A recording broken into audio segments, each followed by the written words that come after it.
నిజం మేడం. ఏమన్నా పిచ్చిగిన లేసిందా నీకు? నేను ఇక్కడ చెప్తున్నా నీకు ప్రాబ్లం అవుతుంది. నీకు ఇప్పుడు నాకు కనిపిస్తుంది, నా కళ్ళెదురుగా మేము చూసిన వాళ్ళు అందరు కనిపిస్తుంది, అరే ఈ పిల్లని కాపాడాలి అని. ట్రైలర్ చూసిన వెంటనే అక్కడ వాడు కొడుతున్నాడు, ప్రేమించినోడు, మళ్ళీ తండ్రి కూడా కొడుతున్నాడు. నీకు అర్థమవుతలే? కళ్ళు ఏమన్నా కాకులు ఎత్తుకెళ్ళినాయా? నీ లైఫ్ కూడా మీ అమ్మలాగానే అట్లనే అంటాడు నిన్ను. I don't.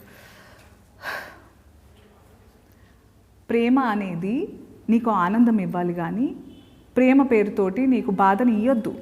అర్థమైందా రాంబాయి?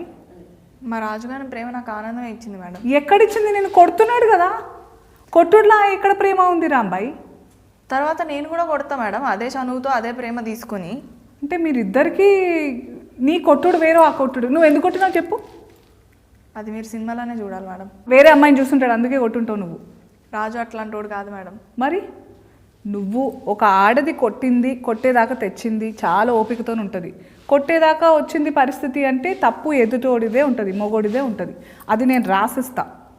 ఎందుకంటే మనం ఊరికనే చేయలేపాం, సరిదిద్దడానికే చేయలేపుతాం. కానీ మొగోడు ఎందుకు చేయలేపుతాడు? పెత్తనానికి చేయలేపుతాడు. నీకు అర్థమవుతుందా రెండింటి మీద డిఫరెన్స్? రాజు చెయ్యెత్తింది పెత్తనం చలాయించడానికి కాదు మేడం, నేను ఎక్కడ దూరం అయిపోతాననే బాధ. అంటే మీరు బాగా వైల్డ్ రా ప్రేమ అన్నమాట. అట్లా కాదు మేడం, ఇప్పుడు సిటీల్లో ఉన్న వాళ్ళు ఒకలా ప్రేమించుకుంటారు. ఏది యాప్లల్లో ఇట్లా స్టోరీలు పెట్టుకుంటా, డీపీలు రిమూవ్ చేసుకుంటా అట్లా చేసుకుంటారు. పల్లెటూరుల్లో మేము తిట్టుకుంటాం, కొట్టుకుంటాం, ఏమైనా ఆఖరికి కలిసే ఉంటాం. మా ప్రేమ అట్లా ఉంటుంది, ఆ ప్రేమ అట్లా ఉంటుంది.